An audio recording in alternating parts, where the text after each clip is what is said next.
तुमचं अन्नपूर्णा किचनमध्ये खूप खूप स्वागत आहे. तर इथे मी ओली हळद घेतलेली आहे. तर इथे मी पाव किलो ओली हळद घेतलेली आहे. तर आपण या ओल्या हळदीपासून गोड, आंबट, तिखट असं लोणचं तयार करणार आहोत. तर मी तुम्हाला सांगेल की मी पहिल्यांदाच ओल्या हळदीचं लोणचं करते आहे. या ओल्या हळदीचं जे लोणचं आहे ते खूप टेस्टी लागतं. कधी खाऊन नसेल बघितलं तर नक्की करा आणि खाऊन बघा. ही जी ओली हळद आहे तर ही खूप आयुर्वेदिक असते. तर त्याप्रमाणे मी इथे आल्याचे 2 तुकडेसुद्धा घेतलेले आहेत. तर इथे ही जी ओली हळद आहे मी 2 ते 3 पाण्यामध्ये स्वच्छ अशी धुवून घेतलेली आहेत. जर तुम्हाला या हळदीची साल काढायची असेल तर तुम्ही ती अशा पद्धतीने काढू शकतात आणि ती लगेच निघते किंवा नाही काढली तरीही चालेल.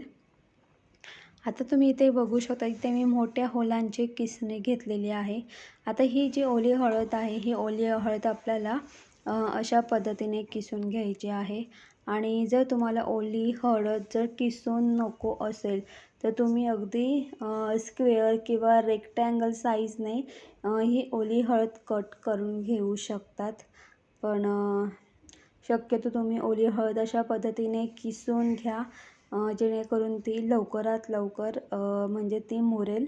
तर तुम्ही इथे बघू शकतात की मी अशा पद्धतीने पाव किलो हळद किसून घेतलेली आहे आणि इथे आपली हळद पूर्णपणे किसून तयार झालेली आहे. तर तुम्ही इथे साईडला बघू शकता, इथे ओल्या हळदीच्या काही अगदी छोटे छोटे असे तुकडे उरलेले आहेत. आता याचं करायचं काय, तर याचेसुद्धा मी अगदी बारीक छोटे छोटे स्क्वेअर साईजमध्ये तुकडे करून घेतलेले आहे. ते सुद्धा यामध्ये मी ॲड करून घेतलेले आहेत.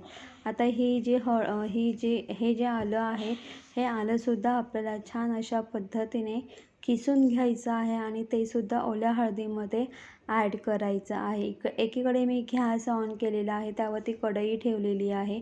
गॅस मोठा करायचा आहे आणि इथे मी पाव किलो ऑइल घेतलेलं आहे.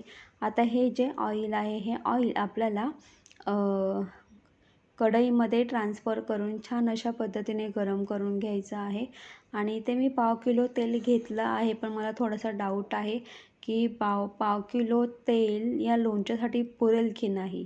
तर बघू. पण इथे मी पाव किलो ओली हळद घेतलेली आहे, त्यानुसार मी पाव किलो ऑइल घेतलेलं आहे. इथे मी 1 चमचा मीठ ॲड केलेलं आहे. इथे आपला ऑइल गरम झालेला आहे. गॅस बंद करायचा आहे आणि ऑइल कोमट करून घ्यायचं आहे.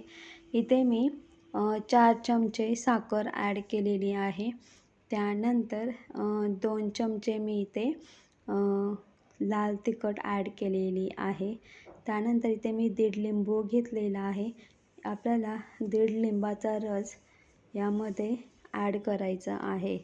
तर मी तुम्हाला एक गोष्ट सांगेल की जर तुम्हाला जास्त आंबट, जास्त गोड किंवा जास्त तिखट हवं असेल हे ओल्या हळदीचं लोणचं, तर तुम्ही त्यानुसार तुम्ही साखर, लिंबाचा रस आणि मसाला जास्त वापरू शकतात. तर इथे मी ही ओली हळद थोडी टेस्ट करून बघितली, तर लाल तिखट व्यवस्थित आहे, मीठसुद्धा व्यवस्थित आहे. पण थोडंसं गोडवेपणा कमी होता म्हणून मी वरतून अजून 2 चमचे साखर ॲड केलेली आहे आणि व्यवस्थित मिक्स करून घेतलेलं आहे. तर तुम्ही इथे बघू शकता, साईडला आपलं जे ऑइल आहे, ऑइल छान मस्त असं कोमट झालेलं आहे. तर आता इथे आपण 4 पळ्या ऑइल या ओल्या हळदीमध्ये ॲड करणार आहोत आणि ऑइल ॲड केल्यानंतर छान व्यवस्थित मिक्स करून घ्यायचं आहे. मी तुम्हाला सांगेल की आपण पाव किलो ऑइल घेतलेलं आहे, पण हे ऑइलसुद्धा आपल्याला अगदी थोडं थोडं करूनच ॲड करायचं आहे, एकदम नाही. तर व्यवस्थित मिक्स करून झाल्यानंतर पुन्हा आपल्याला काय करायचं आहे, पुन्हा त्यामध्ये 2 ते 3 पळ्या पुन्हा ऑइल ॲड करायचं आहे. ही जी ओली हळद आहे, ही ओली हळद पूर्ण तेलामध्ये बुडेपर्यंत आपल्याला ऑइल ॲड करायचं आहे. साधारणपणे इथे मी वरतून पुन्हा एकदा 2 ते 3 पळ्या ऑइल ॲड केलेलं आहे. तुम्ही बघत असाल की पूर्ण साईडला हे जे ऑइल आहे साईडला जमा झालेलं आहे. आता हे जे लोणचं आहे, हे लोणचं आपण एका बरणीमध्ये ट्रान्सफर करून घेऊया. तर इथे आपल्या ओल्या हळदीचं लोणचं तयार झालेलं आहे. आता तुम्ही विचार करत असाल की यामध्ये एवढं म्हणजे जे आपण ऑइल वापरलेलं आहे, तर ते पाव किलो ऑइल कसं लागलेलं आहे हे मी तुम्हाला सांगेल. तर तुम्ही इथे बघू शकता हळद किसताना माझे हात थोडे येल्लो झालेले आहेत, पिवळे झालेले आहेत. जर तुम्ही हळदीचं लोणचं करत असाल, जर तुम्हाला हात पिवळे नको असतील, तर तुम्ही हँड ग्लोव्ज घालून ओली हळद तुम्ही किसू शकतात. अशा पद्धतीने मी ते लोणचं त्या बरणीमध्ये ट्रान्सफर केलेलं आहे. आता हे जे उरलेलं जे ऑइल आहे, ते आपल्याला या बरणीच्या वरती ॲड करायचं आहे. आणि मी तुम्हाला एक गोष्ट आवर्जून सांगेल, कुठलंही लोणचं असू दे, त्यावरती तुम्ही ऑइलचं प्रमाण थोडं जास्त ठेवा. ऑइलचं प्रमाण जास्त ठेवल्याने काय होतं, जे लोणचं आहे ते दीर्घकाळ टिकतं, अजिबात खराब होत नाही. जर तुम्ही लोणचं फ्रीजमध्ये तुम्हाला ठेवायचं असेल, तुम्ही फ्रीजमध्येही ठेवू शकतात. जर जर तुम्ही रूम टेम्परेचरमध्ये हे लोणचं ठेवताय, तर त्यामध्ये ऑइलचं प्रमाण जास्त ठेवा, म्हणजे हे लोणचं दीर्घकाळ टिकतं. आता हे जे लोणचं आहे 2 दिवसांमध्ये हे लोणचं छान अशा पद्धतीने मुरतं. तर गाईज, तुम्हाला माझा व्हिडिओ कसा वाटला ते कमेंट्स करून सांगा. जर तुम्हाला माझा व्हिडिओ आवडला असेल तर माझ्या व्हिडिओ लाईक शेअर करा. आणि माझ्या चॅनलवरती नवीन असाल तर माझं चॅनल सबस्क्राईब करायला अजिबात विसरू नका. तोपर्यंत बाय बाय, टेक केअर. तुम्ही तुमची काळजी घ्या.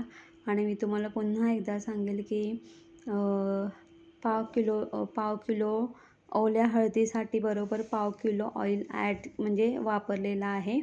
आणि दुसरी गोष्ट म्हणजे अशी की हे जे लोणचं आहे, हे लोणचं मुरल्यानंतर खूप चविष्ट आणि टेस्टी असं लागतं. नक्की तुम्ही ट्राय करून बघा. हे जे लोणचं आहे, हे लोणचं तुम्ही डाळ भाताबरोबर किंवा भाकरी, चपाती याबरोबरसुद्धा तुम्ही खाऊ शकतात. अशा पद्धतीचं लोणचं तुम्ही नक्की ट्राय करून बघा. खूप छान लागतं.